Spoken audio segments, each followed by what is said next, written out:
Welcome to the Candid Conversations. This is MJ Fontaine or Marilyn Fontaine. Um, this is season 2, episode 6. Now, I'm not sure if this is going to be edited out, but I'd actually said it was episode 7. It's not. It's episode 6. Anyway, today is a really special guest.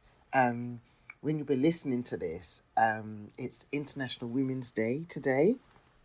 So I'm not sure when you're going to be listening to this, but I wanted to continue this series of podcast interviews during the month of March in honor of the women and International Women's History Month as well. So um, I wanted to really showcase some amazing women on this podcast. And today's guest is Rev Ananda Leeke. She's my coaching client. We've also known each other for around 16 years, as she says in the podcast. And so it was, it's just like talking to family. And what I love about this conversation is that we honor and we reference all the authors and the women, the trailblazers who came before us and paved the way. And in this age of fast council culture and intense social media, we only remember people when they pass. And a couple of people we've mentioned have passed, but there's a couple of them that are still alive. And so we wanted to reference these women so you can remember, or it's new people that you could be looking up. So all the references I will put in the show notes and the book links. And I just find speaking to Ananda so soul nurturing, different when we're coaching because it's a different space. Even though it is nurturing, but it's so much more of we're more action. We're more working with spirit or we're working with goals. Whereas when we're talking and holding space, I can see the development and I can see the consolidation of all the work that we've done together and all Reverend Ananda's experiences. So I want you to grab your coffee, tea, herbal tea, drink, and your notebook and just enjoy this amazing, nurturing interview. What I'm going to do, I'm going to start with Ananda. So I want you to introduce yourself, Ananda, because I can never do it as brilliant as you can. And just tell me about yourself and introduce yourself to the audience. Hello, Marilyn. Thank you so much for inviting me on your amazing show that I'm a huge fan of. Thank I you. bring you greetings from the land of the Piscataway people. It is occupied by those of us in DC, Maryland, and Virginia in the United States. And it is a pleasure to be here on International Women's Month celebration show. And I am Ananda Leek, first and foremost, a spiritual being having a very real human experience as a thriving mindfully coach, an artist. I had to say that 3 times. An author, a human design doula, and a legally ordained interfaith reverend. And so it is a pleasure to be here with you all. Brilliant. So, um, because I'm going to do this interview in two halves anyway. Okay. So, I want you to talk about your book that you Okay. that you completed. Um, Love's Troubadour. Is that your? How many books have you done? If you could just Three. I've three done books. 3. 3 books. That's right. Love's Troubadour, That Which Awakens Me, and the Digital Sisterhood. Yes, you got it.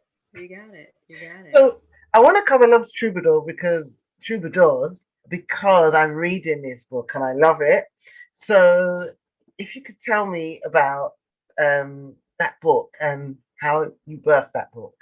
Okay, so Love's Troubadours is 15 years old this year, believe it or not. And the journey that brought me to my baby, Love's Troubadours, started at the Essence Music Festival in 1997. Wow. I was there to get my groove on.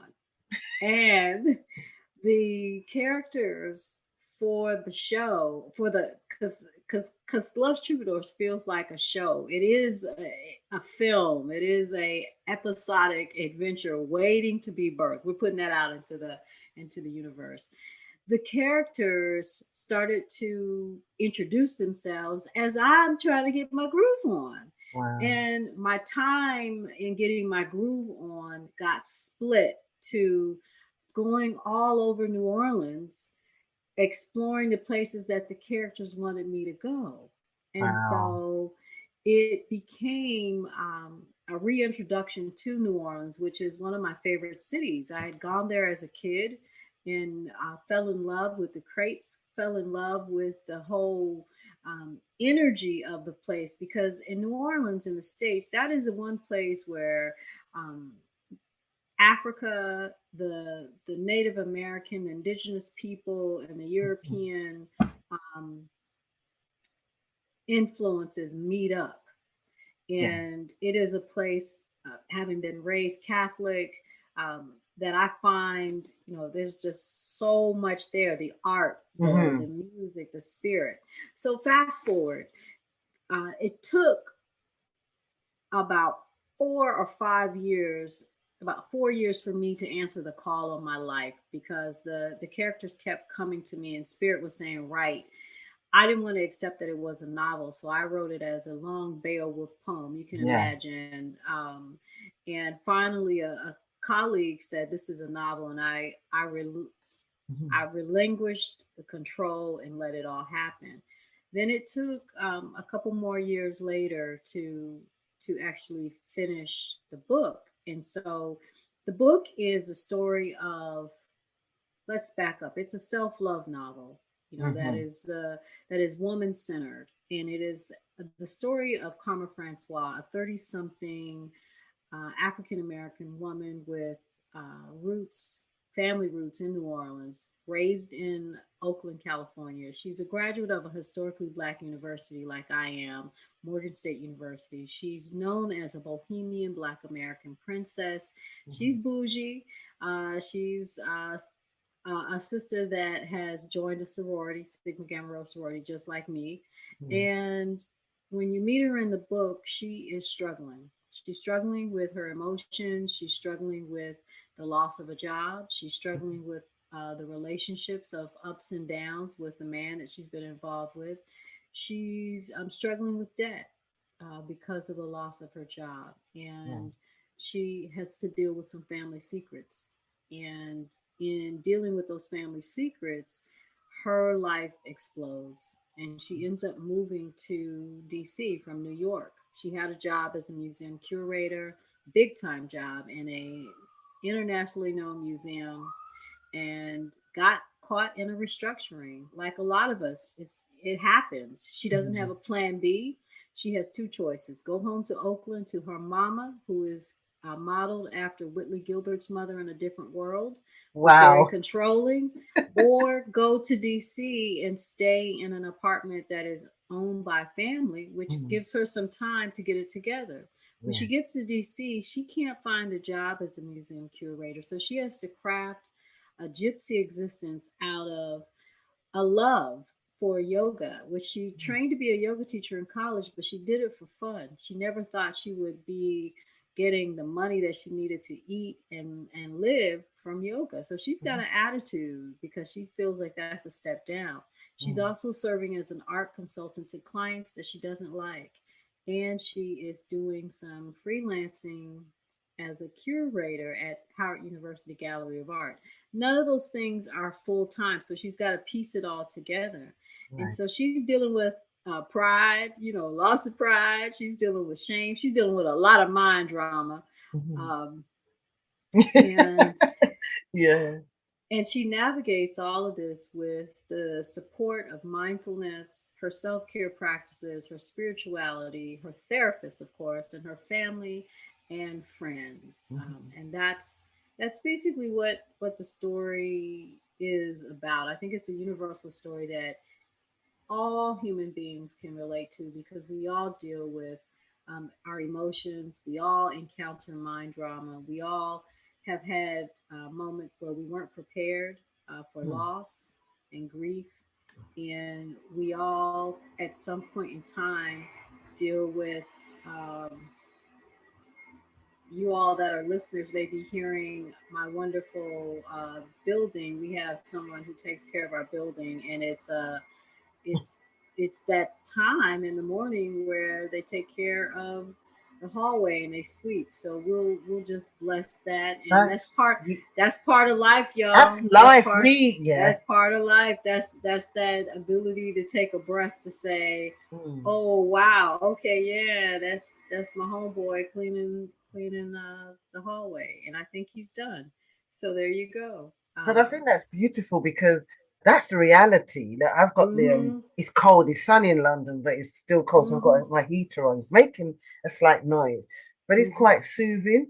Um, mm-hmm, and it is reality. And obviously, you're older, you're across the pond. But mm-hmm. and what time is it there now? Probably It's 8:26 in the morning. You yeah, know, I like the way you say across the across pond. the pond. We're That's just what they across the pond. across the It's pond. it's a Yeah, long ass pond. it Let me is. tell I mean, you. and it's weird because that's us. That's why we say that in the UK across the pond, and I think it's not. Yeah, exactly. It's a very long pond, but Mm-hmm, that's British for you. I might be wrong where that come from, but we do say that across the pond. Never understood it. But mm-hmm, going back to your novel, your book, mm-hmm, it's really interesting because she's put. I mean, you put. She's Jill of many trades. A yoga teacher, art consultant, and freelance curator. For a lot of people that are listening, they describe themselves. And I've even got a podcast episode about the mm-hmm, polymath. Um, mm-hmm. Obviously, when was this book printed again? It was 2007. I was gonna say 2007 because that time was really key because a lot of people were doing a lot of different things because it was the explosion of many different things. So you had Mm-hmm. your MySpace. I always talk about MySpace, but it was quite Yes, I important love in it. our evolution. But you Mm-hmm, had blogging, so people mm-hmm, started to be doing like craft workshops, or there was healing, or people was mm-hmm, doing locks or hair. And mm-hmm, then they was doing, like you said, yoga. Although I found yoga training was much harder in those days, mm-hmm, to do the yoga training. But there was a lot of people that were that Jill of all trades, but we just got on with it because I think recovering from the 80s, the mm-hmm, entrepreneur was quite a decisive place to be in. You were either mm-hmm, this really, entrepreneur where you're just making money, or you had that what Carmen was is massage, doing a bit of art consulting, mm-hmm, Reiki healing. That was the norm. Like that was my reality, and a lot of mm-hmm, people around me, they were either doing fashion and then doing healing, or studying to become a homeopath, or studying to become a mm-hmm, counselor, or studying to become a massage therapist, mm-hmm. or color therapist, crystal healer. But they all had like a part-time or a corporate job alongside Mm-hmm. it, if that. But it was, and then there was weekends doing shows and festivals. And I think now, what do you think is the difference between people that have all those different trades now compared to back in 2007? I will say, I'm a tech person, and I will say that it is because of the way that technology has gone, and it is leveled out, and it's leveled out the playing field, and there's so Mm-hmm. many more platforms and tools for us to use Mm-hmm. that are accessible and affordable, if not free, to Yeah, get you started. And things are, we have a phone, and you can do so much on your phone. yeah, There's so many things, like you can do podcasts on your own now. Before, you would have to, you know, uh, get a team of people to help you, even to video, to yeah, record videos.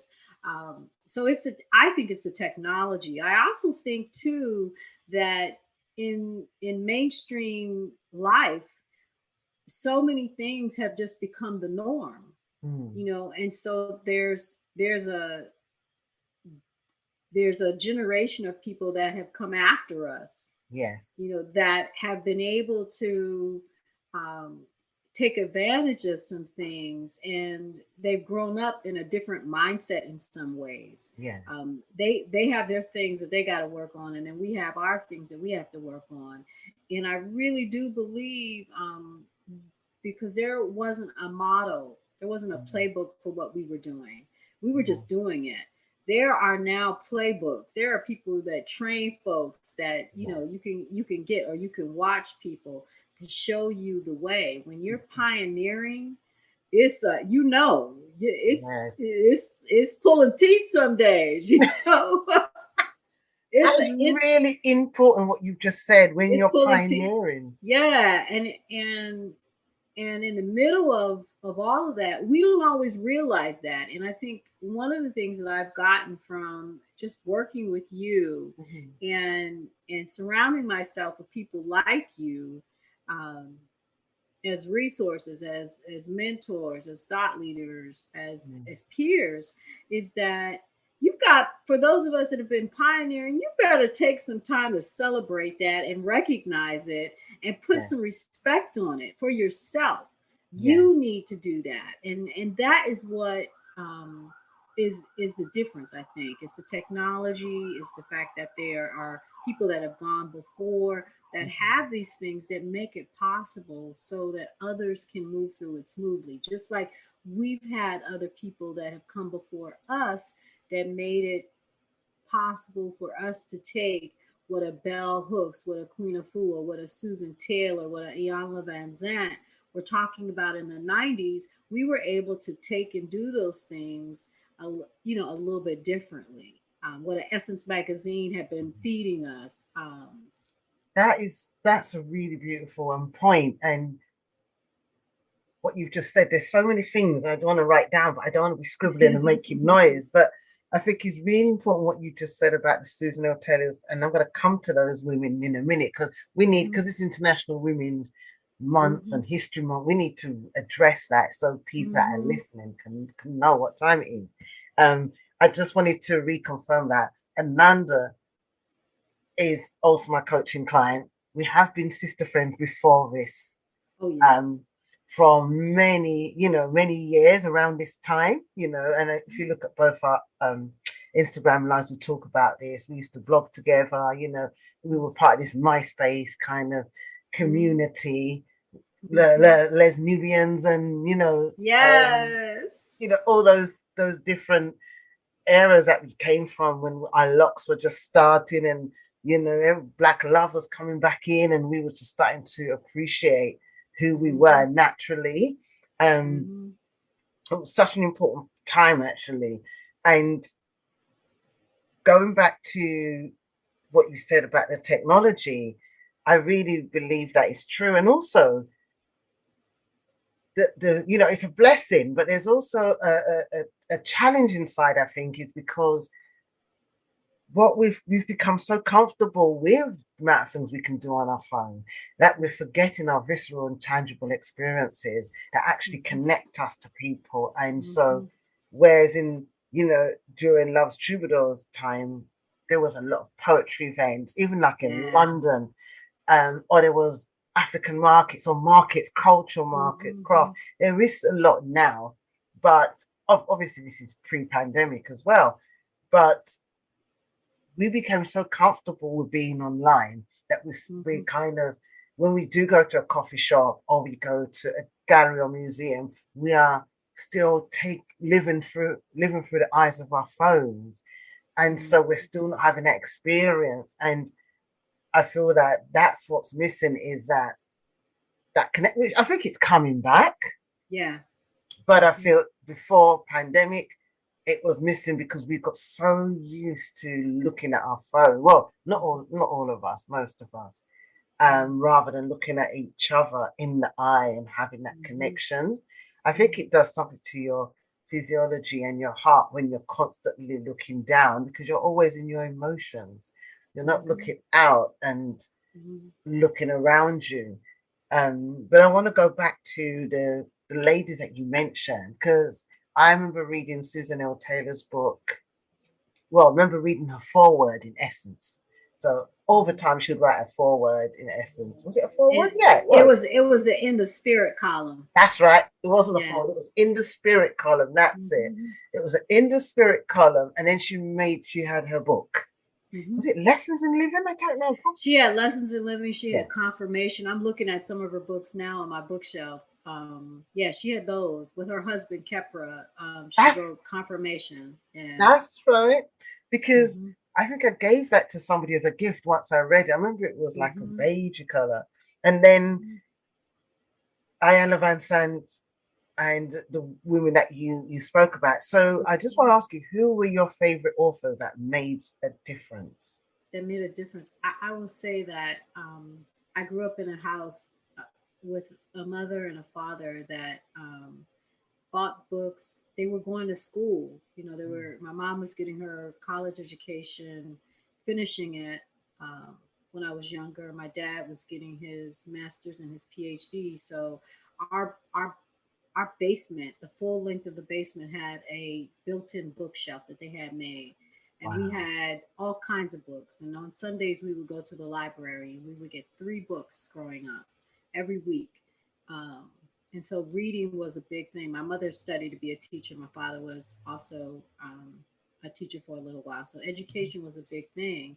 And 4 kids and going to college, she had to have us be still because we would go to class with her. So we would have our books. Wow. And so I took my allowance. I remember buying my first book in junior high, ntozake shange for color girls, um, Wow. came out. And I heard about it and I read about it in Essence. I didn't know all about it, but I read about it and I saw Intozake Shange's name, and I went to the bookstore, you know, and I purchased Mm. a book of her poetry, and it shifted me and it changed my entire way of being. And I started writing my name in lowercase. I was studying French and Spanish, and I would merge merge the language together. And then Maya Angelou, Dr. Maya Oh, Angelou, God, she was the yeah. other person. I would read her poetry, and I bought with my own money her book of poetry. I Yeah. would watch, when it would come on television because she had some movies that came out. I Mhm. watched it. She was just someone, she was vocal. You would see her at different things and read her poetry. There's another book that my mom had called The Black Woman that had Tony Cade Bambara, that had Mari Evans, that had Lorraine Hansberry. It was a number, Audrey Lorde, all these different women. And Essence magazine Mm. featured all of these folks. And Yeah. so it was the poetry that first um, opened the door for me, and me taking my money, investing my allowance. Mhm. And it was also music. I will say that. Like, Yes. my mom's a musician, so a big music fan. Wow. And I remember seeing A Lady Sings the Blues, um, with Diana Ross and Yes. Billy D. Williams. And it was a story of Billie Holiday. And I didn't even know about Billie Holiday. And I remember going to the record store to get a Billie Holiday 45 because I had a little record player. Mhm. And I would go and sing Billie Holiday's songs. And then I got a cassette. Wow. I found a cassette. And my mom was like, "What do you know about a lady?" Like all like Yeah. strange for all these different songs I would be singing. And then I was a teen, and I was in my feelings all the time. So I Yeah. sang some of them songs, and she was like, "This child has the blues, and she really doesn't know." And you'd swear I was like, Wow. girl, I was in my feelings. So all of that, I would write poetry as a result of all of that. And those experiences with those women Mm. um, convinced me that I was a writer, I was a poet. I wanted to have my own magazine, like Essence. I feel like the work that I do with my blog is a magazine, with my Yeah. website is a magazine. So, yeah, just those are some of the people. It's really funny you said about Billie Holiday because Hmm. when I was 13, Mm-hmm. my mum had a friend who was a musician, and we went to her house, and I saw the album, Mm-hmm. 13 or 14. I saw the album of this woman with these flowers in her. Never seen a black woman like that. Mm-hmm. Um, and I was reading this whole album. I must find it. I don't know what it's called. And then I saw the film, like with you, Mm-hmm. but it was an album that struck me about this woman's presence. And I think this lady was explaining to me who she was, because I used to love reading album covers, because remember they were like books in themselves, Yes. And so when she did that, I looked. Well, I couldn't have looked her up because there was no internet, there was no Google at the time, but I saw the film afterwards, and I think there was a book. I went in the library, Mm-hmm. and the library in Newham was really brilliant because the black section was really good. So I was able to find a book on this woman. I used to love reading, Mm-hmm. and watching that film that just changed everything. But I'd seen the album before I saw the film, and Yes. so for me that was just like wow. But coming back to your what your parents did with you, they're kind of setting you up Mm-hmm. for Yeah. something because you're seeing them study, but Mm-hmm. you're also seeing them love books. Mm-hmm. And I was brought up in a Caribbean household in the UK, and every parent had encyclopedias. Yes. But what they didn't teach us is the love of, because they weren't really readers themselves. So Oh. at the time, we didn't appreciate it because they didn't know themselves how to study Mm-hmm. or how to, my parents were working class, they worked in Mm-hmm. factories. So, my dad was more a man that would discuss and speak, Mm-hmm. debate. But they never said, let's like pick out a subject. Here's marine life. Just write a Mm-hmm. sentence on it. They couldn't tell us this. So not many years later, when I became a teacher, I understood how you motivate people and get people to do things. Like your family gave you free books, but you would go with them to Mm-hmm. the space that they would go to, like their study. And so, and it was not until I was 13, when my parents was going through stuff, that I I found comfort in books. Mm-hmm. And so I started to read books. And then I started to go to the local library. Our library in Newham is amazing because I think the first book I read was first black authored book, was maybe, I'm not sure if it was Sisters of the Yam or um it might have been Sisters of the Yam, and I didn't know what I was reading at the time, but I just saw these, because I was a lot younger, like 14, 15. So I think, because I always used to go into libraries, I just would go where there's books. Mm-hmm. And then much later, I think the first black book that really moved me, because other books I'd read was Flowers in the Attic, Virginia Mm-hmm. Andrews. Mm. And then I would read like different kinds of books like that, or mystical books at a young age. But then, as a much older woman, it was Ayanna Van Sant, and it was Tapping the Power Within, Mm-hmm. which a lot of people don't even know because it was so old. But I think you worked. Did you? I just want to ask you this quickly, briefly, because a lot of people love Ayanna. Did you used to have you? I think you went to her workshop. Yeah, when she started when her book first came out in 1992, 30 years ago, she was doing this tour of Black women. And my friends, Araka and my sorority sister, Kamaria, they were going to the tours because Araka was speaking at the tours. And so they brought back this, it was, it was in a, it was not in the way that we see it now. Mm, They brought back the book, and wow. we all passed it around. It was like it was the Bible. It Yes. just lit us up. It was the summer of 1992, and that shifted us. We were already on some. We had already decided to be vegan. We had already gotten our African names because of what was happening in LA with the riots and Right. Rodney King, and there was a big move on nationalism and black nationalism in the states, and Mm, power to the people. And we were like, we don't know if it's a revolution, but it feels like it, and we're getting back into it. right. So we were having our own 60s moment. Right. And Ianla's work lit a fire, and then she began coming to Howard University's Crampton Auditorium to do talks, and so we Right. would always go. And this was for a couple years, and then her other books came out. Mm. She did a Black women's weekend conference, and I was really struggling with some issues Mm-hmm. at work. And my mom had heard about it, and she said, "You need to go." And it was at Howard University Hotel, and it was like $100, and that was a lot for me at the time. And Yeah. so I went ahead and paid it, and it shifted me. It Wow. was Yeah. an experience, and in that experience, I met a group of women that were working with Iyanla, and they had a sister circle that met once a month called First Sunday. And so I started going there. And these women, most of these women were 10, 20, 30 years older than me. I was sweet 30. I had just Mm. turned 30 and struggling. And I came into that, and I found home.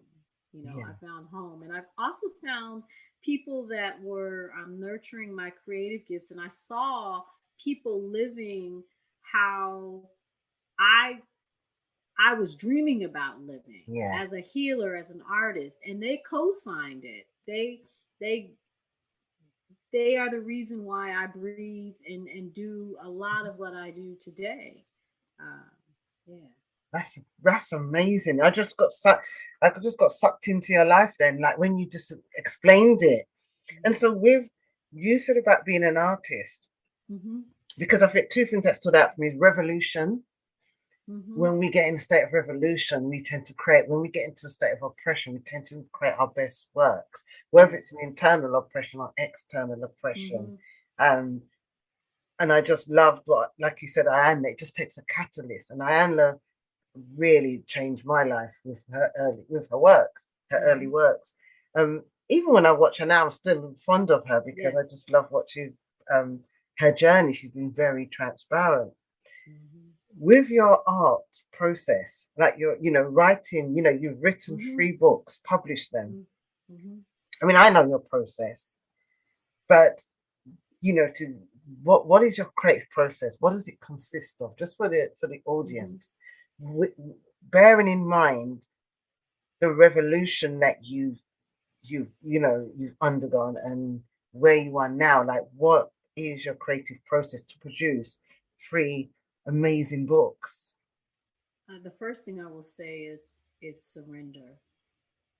It's surrender, because I have not written these books. Spirit has written through me. Mm-hmm. I'm a vessel. I'm very clear about that because I've told you and I've told others. Anytime that I pick up any of the books and I start to read it, I'm like, who wrote that? I mean, and that sounds ridiculous, but it really is. Like, I'm Yeah. amazed at the things that Spirit put inside of me to write. So I would say surrender is the first thing. And how do we do that? There's so many different ways to surrender, but what you want to do is you want to let go of the need to control the flow, and that's not easy. The creative process that I use to write a book or create art, to create, let's just say to create, is it starts with surrender. And I know that um, often for me is a challenge. And I like to say it's a growth opportunity. That's what challenges are. They're growth opportunities. And they're growth opportunities because you release this need to control, which is a human need. We want to control. And if you're an overachiever, a type a former lawyer, always lawyer and investment banker, and you got that in you, and you were raised Catholic like I Oh was, gosh, yeah. you may have some many growth challenges in this process. But the way that I surrender is through my practices, the practices that keep me whole, through my spirit, my heart, my body, my mind, my breath. And those practices are meditation, Reiki, tapping, anything that's going to ground me, yoga, meditative writing, journaling, moving my body. It is having the connection to spirit and ancestors, rituals, things that allow me to come out of my mind and open up my heart. Yeah. It is a process of patience. Mhm.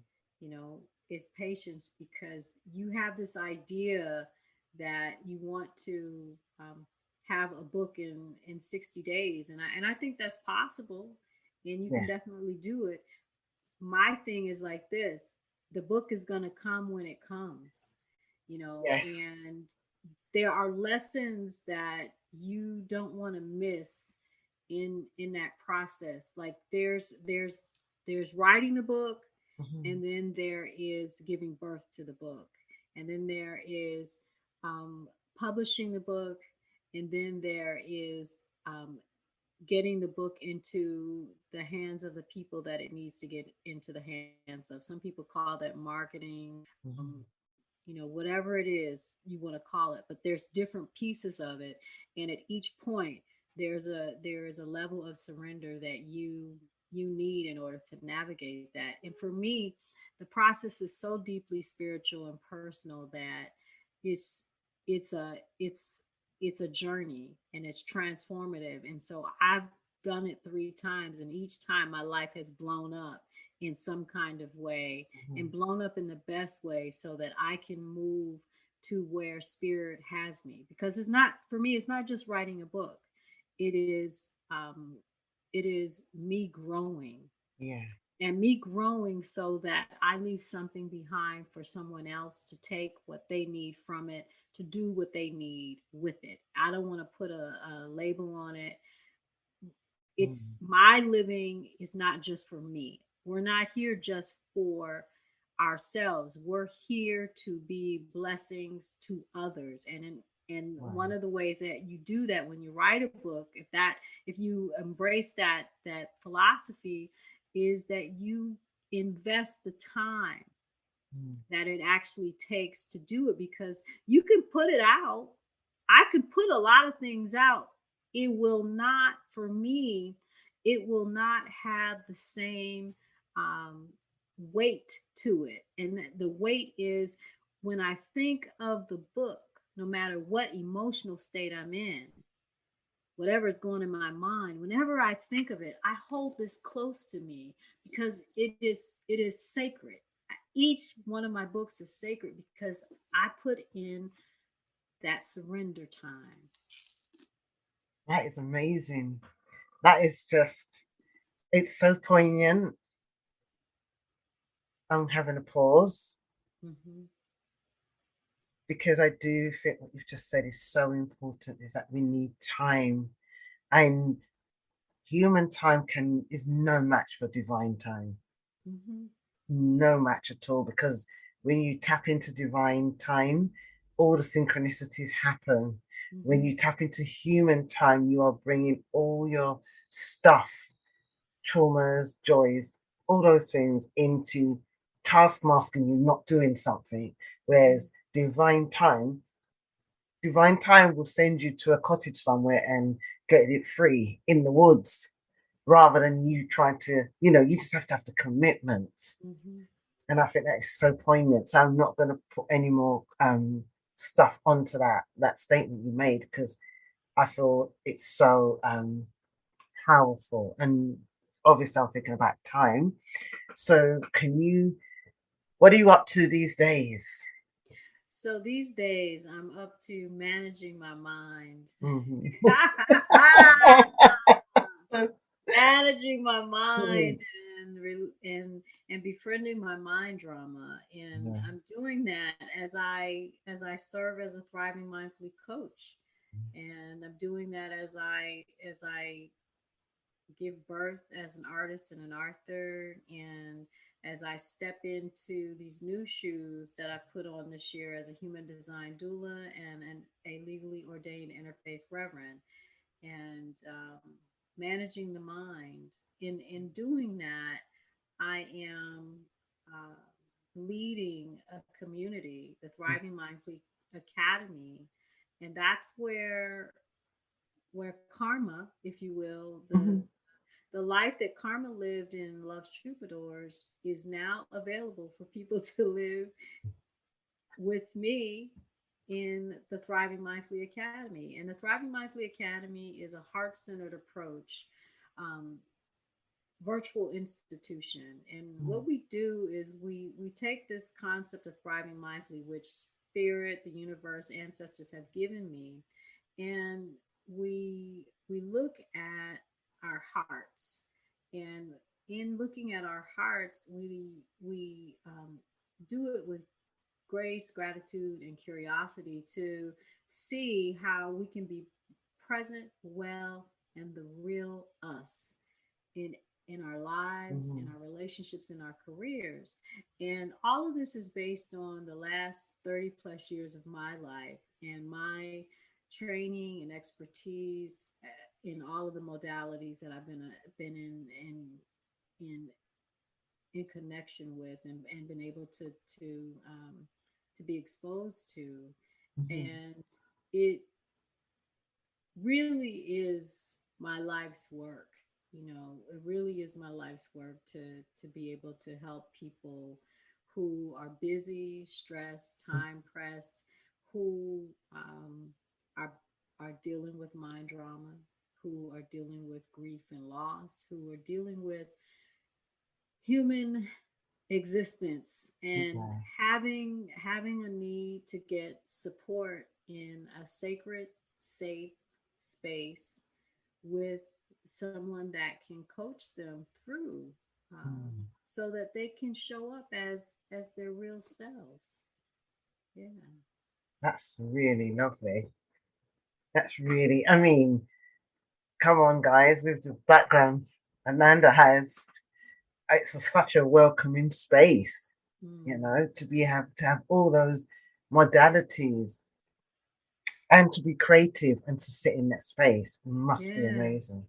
Yeah, and I would have to say to everybody that's listening, we're really excited at the Thriving Mindfully Academy this month because we're talking about self love, and that's what all this is about, is self Mm. love. And we're offering a 5 day challenge. It's a self love challenge. You can join with me for free. It's a Mm. gift to you. March 21st through the 25th. So it's the day after the spring equinox. We're preparing you for spring to love yourself deeply. We're going to help you navigate and understand and befriend your mind drama so that you can understand and move through this life that we've been living in, this pandemic life, and the grief and the loss that we've all experienced, and how to move through that with grace and ease. So it's 5 ways to thrive in the springtime, and you can click on the link in my bio if you're on IG or wherever you find this podcast I will put you'll the see links it in. in the Yeah, bio anyway in your website. yeah, So it's really something that I believe, from my spirit and my heart, that we need to come together as a community to create this sacred space and to explore, for 5 days at your own mhm. pace. And then in April we have an open membership call for the Thriving Mindfully Academy from April 4th through the 30th. You'll hear more about that.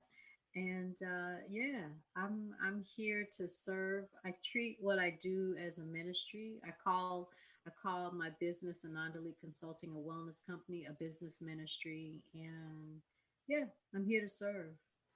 Okay, so where can we find you? Can you just give me your website? Yeah, everyone, you can go to anandaleek.com. You can follow me on all social media platforms. My favorite is Instagram at Ananda Leek. Thank you. And we're going to finish up now, but I just want you to read a paragraph from your book or something. Sure, sure. I'm happy to. So, this is in chapter one. So, you get to meet Karma, and Sister Girl is writing from her journal, and she is not doing very well. She has mind drama. We know that one, right? Yes. Yes, yeah. And she says, "Who am I?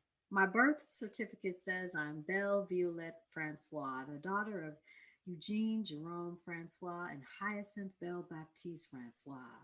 My family and friends say I'm Karma, a nickname my father gave me as a child.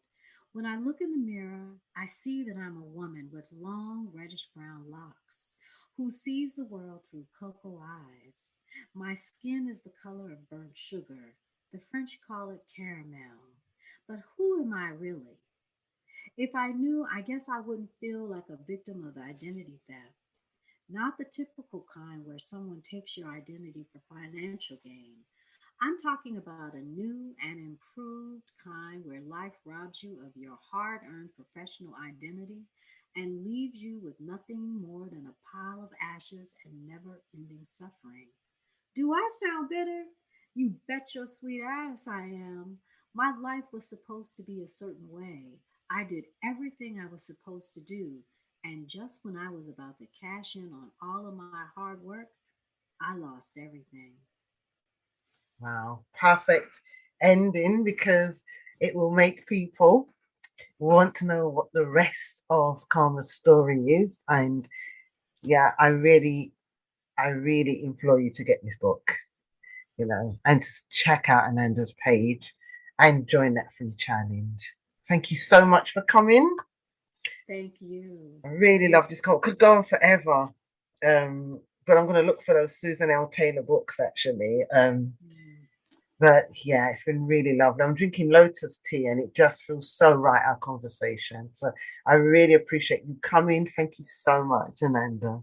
Thank you, Marilyn. And I just wanted to say that I think I've known you for 15, 16 years. I'm Yeah. so grateful. And may you continue to reach into your heart and give us your gifts because they definitely have blessed me and all of us profusely. Thank you. Thank you so much. Namaste. Thank you. And there you have it. What a wonderful, nourishing, informative, and grounded conversation with Reverend Ananda Leeke. If you want to book me for coaching, you can contact me on mjfontaine.co.uk or Instagram mjfontaine.